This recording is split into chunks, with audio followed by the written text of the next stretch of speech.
Buongiorno, focus bollettino colture erbacee, aggiornamento. Piralide. È prevalente ormai la presenza di crisalidi nelle popolazioni di piralide.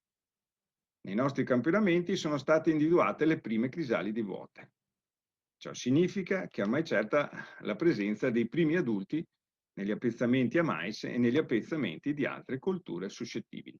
Ciò malgrado, le trappole della rete regionale di monitoraggio abbiano ad oggi registrato catture molto basse. Sono state anche individuate le prime ovature su foglie di mais. È arrivato quindi il momento del monitoraggio.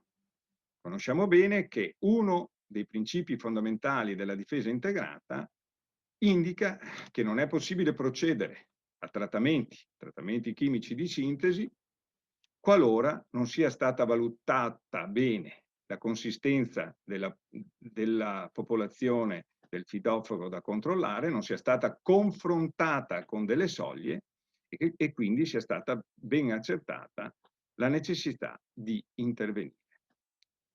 Leggete bene i bollettini che sono già stati emessi e che man mano saranno emessi, che vi danno indicazioni sulle soglie per tipologia di produzione.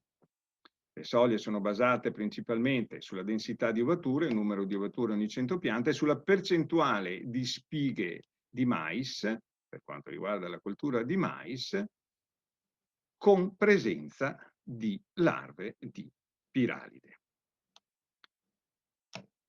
Quindi su come procedere e su quali sono i valori indicativi di soglia, leggete con attenzione i bollettini. Tenete conto anche di un altro fondamentale principio della difesa integrata, che ci indica che qualora sia stata accertata la necessità di intervenire, va valutata la disponibilità di alternative non chimiche. Sempre nei bollettini potrete vedere come il Bacillus thuringiensis sia risultata un'alternativa valida ai trattamenti chimici di sintesi, con un vantaggio, quello di evitare la riduzione, l'abbattimento delle popolazioni di antagonisti che ci tengono sotto controllo le popolazioni di acidi e di apidi, e che in caso di abbattimento delle popolazioni degli antagonisti potrebbero aumentare e crearci dei problemi. Quindi attenzione all'applicazione di entrambi i principi della difesa integrata per fare una difesa ragionata con attenzione non solo ai costi, ma all'efficacia, al controllo buono della piralide, ma anche agli effetti collaterali, al mantenimento di un ecosistema stabile in senso ampio. Diabrotica. Il modello di Nowatzki ci indica che è ormai completata l'emergenza degli adulti di diabrotica, dei maschi di diabrotica, mentre è in fase molto avanzata l'emergenza anche delle femmine, in cui comincia a essere sempre più importante la percentuale di femmine gravide.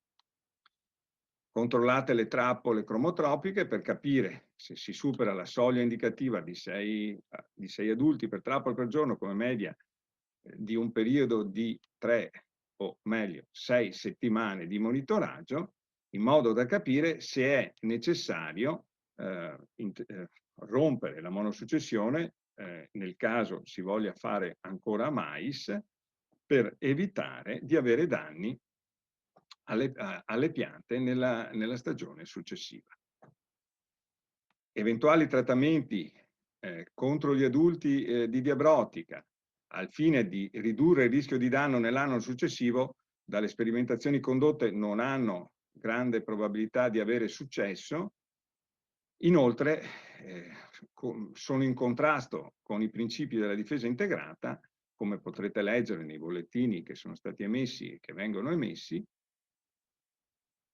in quanto l'unica vera soluzione efficace per controllare la diabrotica nel rispetto dei principi della difesa integrata è l'interruzione della monosuccessione in modo sistematico, oppure anche in modo molto flessibile, un anno ogni tanto, solo quando viene superata la soglia di danno.